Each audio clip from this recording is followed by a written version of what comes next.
Good morning, good afternoon, and good evening wherever you're watching us from.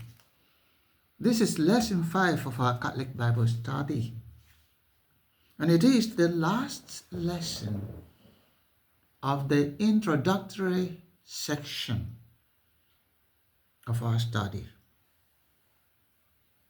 The title of this lesson is The Various Traditions and Building Blocks that underlie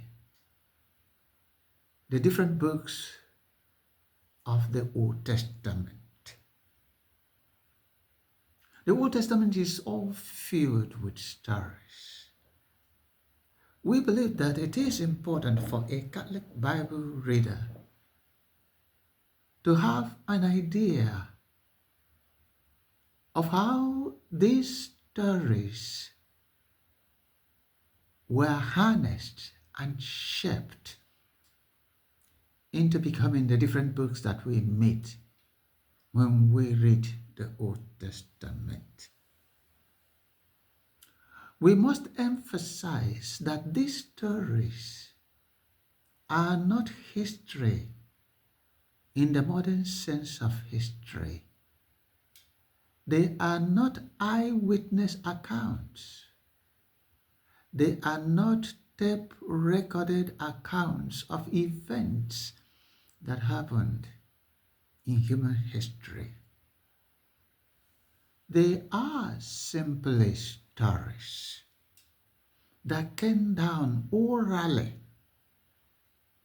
from generation to generation until they were put into writing. Also, these stories are not coming necessarily from individuals, but from communities in ancient times. They are a kind of faith proclamation, these stories. In our modern language, they are testimonies of faith. People of various communities testifying what God is doing in their lives. So these stories are more or less proclamation of a people who have faith in God. Because of the nature of these stories, they came down to us in various forms. We call these forms genres. Some of the stories came in the form of epic,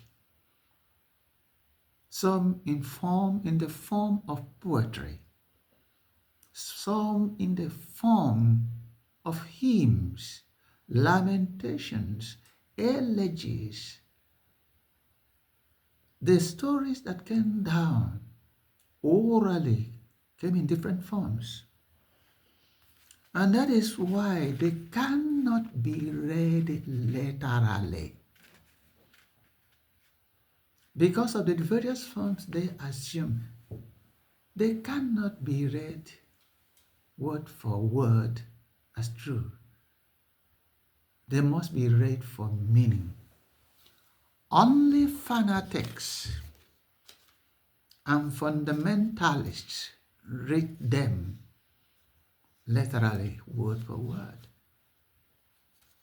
But Catholic Bible readers, they read the stories of the Bible with intelligence. We call them intelligent readers of the Bible. And what do we mean by that? They apply reason. They apply intelligence to read more meaning into any passage.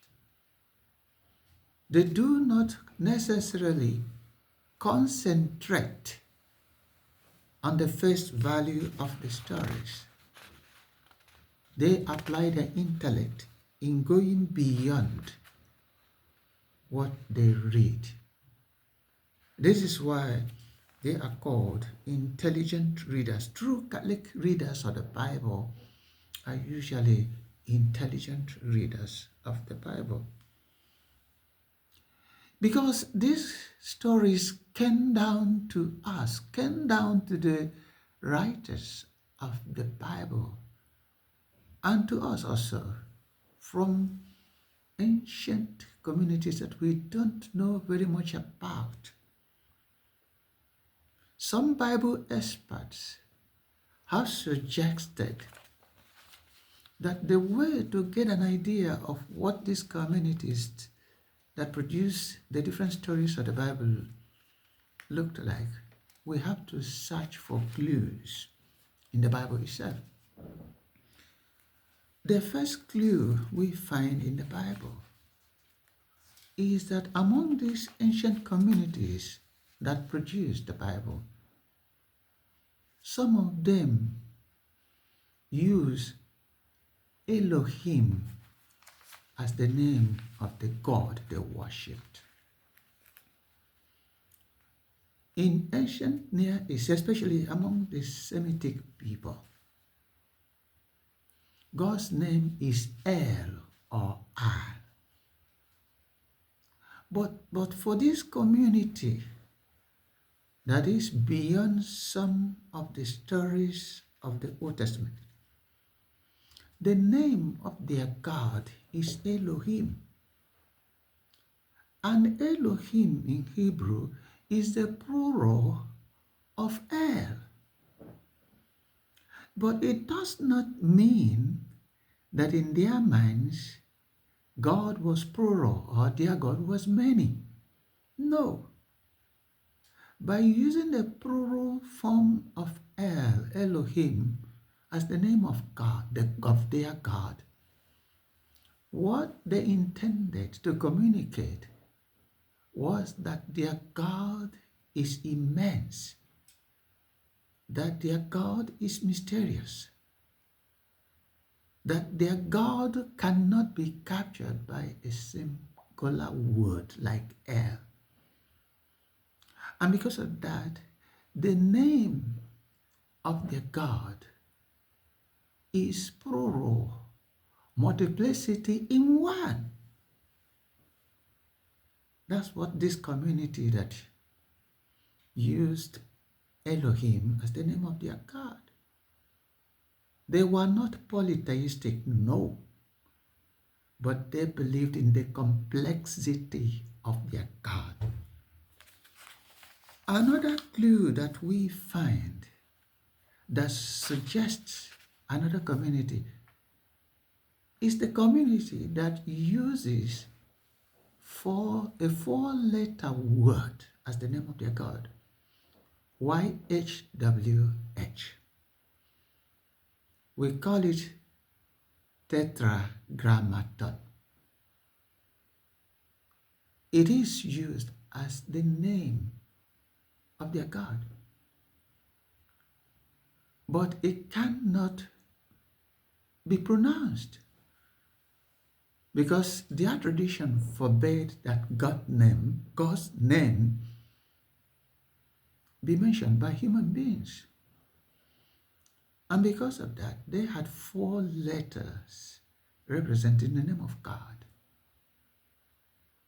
In fact, in later writings, when these stories were committed to writing, wherever they wrote YHWH, they would provide a subscript, a name that is written underneath these four letters.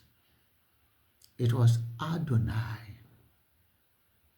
So the instruction, and in fact, the intention was, whenever anybody read up to that particular point where the person meets these four-letter words, you should read the subscript, what is written underneath, which is Adonai. So there was a community behind this. This four-letter word, the sound was lost because people couldn't pronounce it and were not allowed to do so. And this was frustrating, that in the medieval period, what happened was that some scholars of the medieval period who were frustrated for not being able to pronounce or for not being able to attach any sound to the four-letter words. They extracted the vowels of Adonai and inserted them in these four-letter words to produce the sound Yahuwah, which people use today as Jehovah. But Jehovah is as a result of a concoction by the medieval people. It was never the right name for God. It was made up of the vowels extracted from Adonai that were added to the four letters that have no sound that represented God. But in the 20th century, some Bible scholars and their counterparts from Judaism were able to reach a kind of compromise to provide a sound for the four-letter words. The sound they provided is Yahweh. Today, most Bible translations, what we see there for the four-letter words is Yahweh. So there was a community that was behind this in the Old Testament. It's a clue that there was a community that used it as the name of God.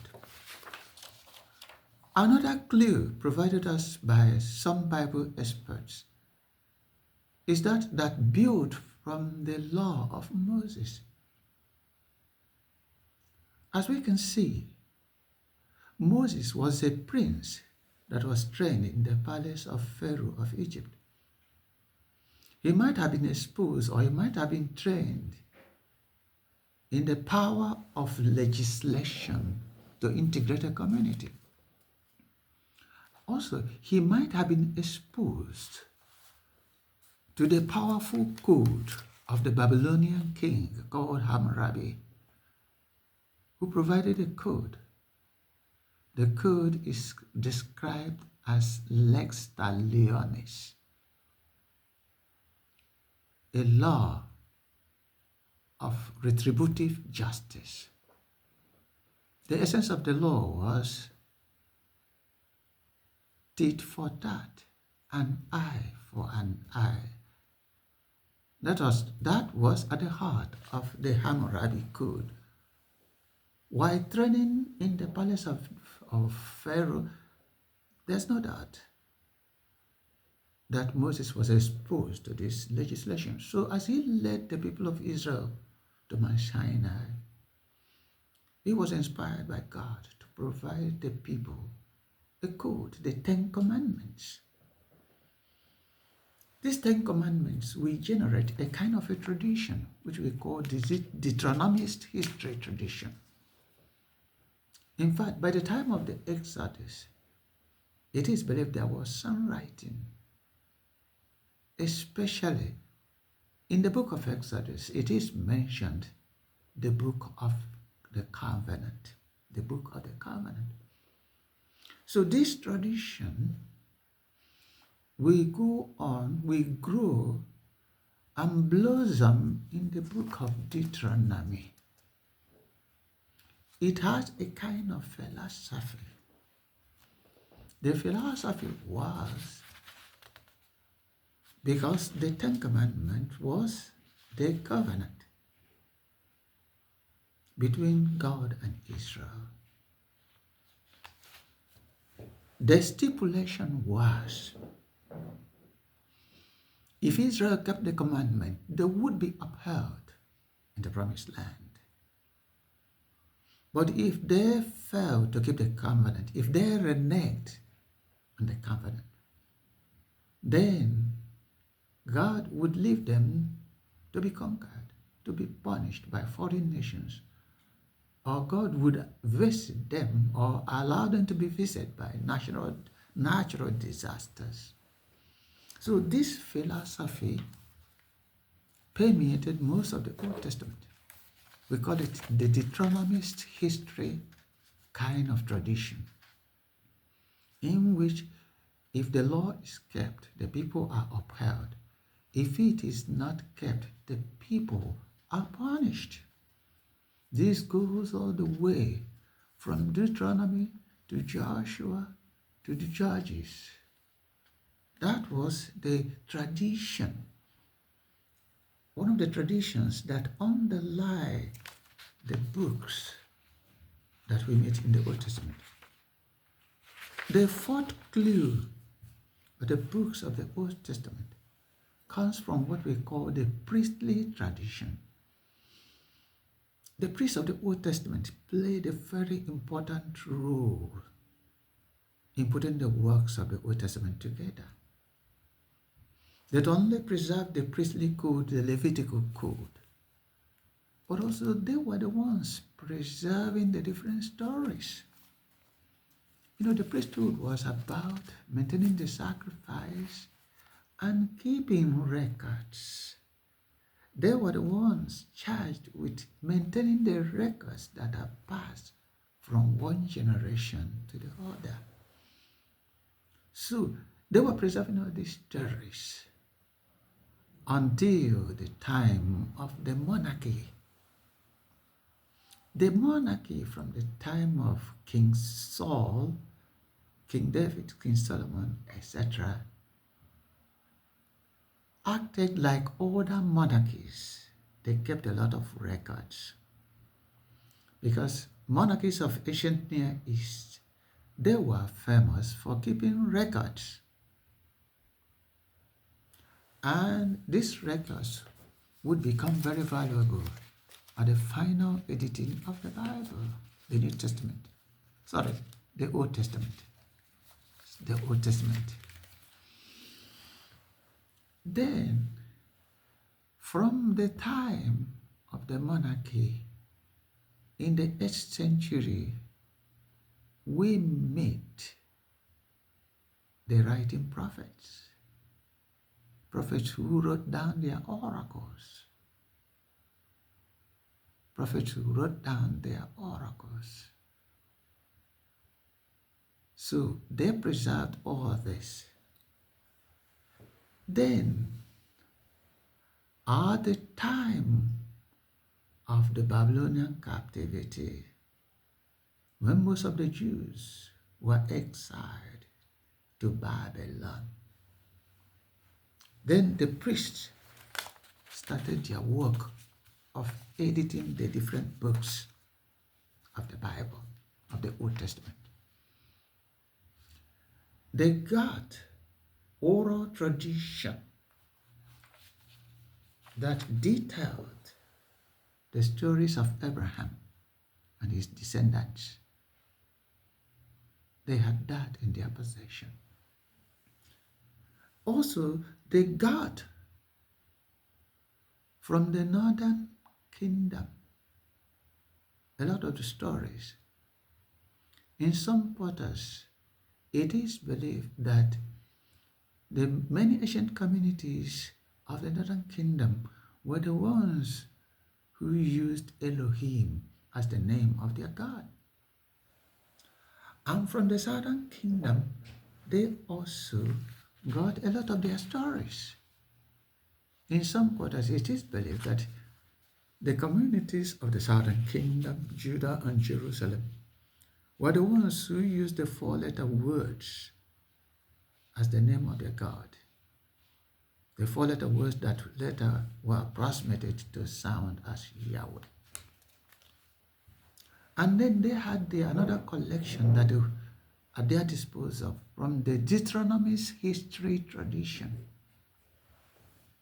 The laws, the book of the covenant, these were made available to them. They also got hold of the chronicles from the monarchies, the palaces of Saul, David, Solomon, and the rest of them. They had their records. Then they got also from the writing prophets their oracles. They had all this at their disposal before they started to work, to compile, to edit brought this into the books of the Old Testament. Why they worked on this in Babylonia? They were conscious of the fact that in Babylon there were so many mythologies about creation, about all sorts of things. They didn't want their stories to be tainted by these different stories that originated from Babylon. So they constructed what is usually called a preface of the Old Testament. That is chapters 1 to 11 of the book of Genesis. The priests working in Babylon were able to edit their own traditional stories in such a way that it shows a major difference between the epic stories in the Babylonian mythology. And those stories were meant to answer some basic questions about human life, as we shall see when we read them. They were to answer the question about the creation of the world. How did the world come to be? The creation of man and woman. How evil entered the world. They were also to answer questions on mortality of man. Those stories also were constructed to answer questions regarding the different races of the world. How did they come about? And on the different languages of the world. The 11 chapters that form the preface to the book of the Old Testament were constructed probably from the oral history of Israel, ancient Israel, mindful of the negative influence that will come from Babylonian legend and mythology, so as to address some basic questions. They were working on this all through the period of their captivity in Babylon. That is, the priests preoccupied themselves editing these various materials, the oral tradition, those coming from all sorts of communities underlying the book of the Old Testament. Then that is where they would stop. After the captivity, Babylonian captivity, which was around 538 BC, the scribes took over, started editing other materials that came. A whole lot of what we have in 2nd and 3rd Isaiah were mostly edited by the scribes at this point in time, and then made them into readable narratives. The final group of writings that we meet in the Old Testament, they came during the period of the Alexander the Great, who defeated the Babylonians and took over the Mediterranean world and began Hellenism, which was of education in Greek.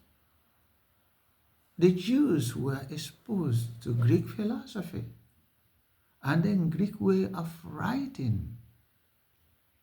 And then they produced this kind of writing in their later works, like the Book of Wisdom, the Book of Job, which follows Greek tragedy, and all other books, even Maccabees, all other books, the Book of Daniel, the Book of Esther. All these things came to form the final books of the Old Testament. So the Old Testament books built from traditional stories that were handed down from time immemorial, orally, till eventually the priests, especially when they were in Babylon, started editing them, putting them into readable narratives. The two sources, the communities that used Elohim, and then the communities that used the four-letter name of God, approximated to be Yahweh, were the oldest traditions that we can think of, plus the oral tradition that came from the lineage of Abraham and his descendants. Then plus the Deuteronomy's history that originated from the book of Exodus during the time of Moses, and then developed properly in the book of Deuteronomy. Then the priests who were in charge of the Levitical code and everything associated with the priesthood, they were the scribes. They were preserving these materials for future editing, which took place in Babylon during their captivity. Then, another source, the monarchies, Saul, David, and the rest of them, they kept records. They kept records that were eventually harvested by the priests and put into editing of the Old Testament. Then the writing prophets with the oracles that were written were made wonderful use of by the priest. Then when they sat down in Babylon, then they edited the stories from their own tradition, especially in response to the Babylonian mythology, the Marduk and their violent way through which they believed creation came about. The Jews didn't want to accept that. That was not a character of their own God. So they harvested their own stories and created the preface to the Old Testament. The preface to the Old Testament is made up of the 11 chapters that begin the book of Genesis. They edited the stories, put them in a narrative form to answer some basic human questions. Then they concluded their work, and the captivity of the 6th century, the captivity in Babylon, came to an end. When they returned home, the scribes continued the work, editing more books, especially after Alexander the Great had defeated the Babylonians. The Jews were introduced to a wider world of philosophy and a wider world of epic writing, and they imitated them and produced books we call books of the wisdom tradition. The book of wisdom, the book of Proverbs, and then the book of Job, and so many other books like that that were produced during this time that Hellenism had taken root. That was this in a synopsis, in summary, is how the books of the Bible came about. The books of the Old Testament in particular came about through this rigorous process that lasted thousands of years. Abraham lived around 1800 BC. Moses lived around 1300 BC. All these things could tell you, any Bible reader, how long some of those stories lasted. So when we read the Bible, this is what we look for. We have to have this information in order to read the Bible intelligently. As Catholics, we read the Bible intelligently. We apply our brain. We apply our intellect. The intellect God created in us is not a decoration. It's meant to be applied. And when reading the Bible, we apply our intelligence and go beyond the first value of what we read. We go beyond the words, try to understand more. So let us begin to read the Bible intelligently as people of faith.